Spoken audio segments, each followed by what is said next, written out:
பனிமூட்டம் காணப்பட்ட நொய்டாவில் BMW car பயங்கரமாக மோதியதில் சைக்கிளில் சென்றவர் தூக்கி வீசப்பட்டு தலையில் பலத்த காயமடைந்து உயிரிழந்தார்.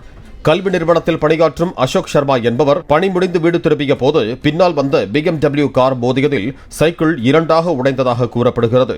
விபத்து நேரிட்ட பிறகு காரை ஓட்டி வந்த தொழிலதிபர் மன்குல் மகாஜன் தப்பிச் செல்ல முயன்ற போது உள்ளூர்வாசிகள் பிடித்து போலீசாரிடம் ஒப்படைத்தனர்.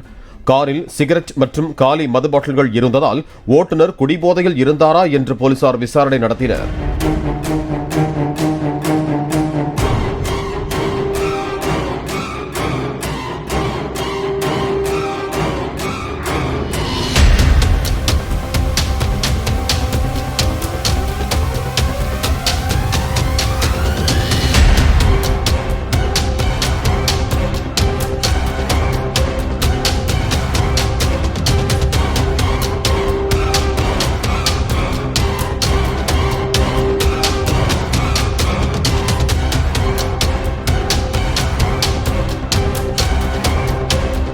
பிளே ஸ்டோர் மற்றும் ஆப் ஸ்டோரில் இருந்து பாலிமர் செயலியை QR கோடு மூலம் பதிவிறக்கம் செய்யுங்கள்.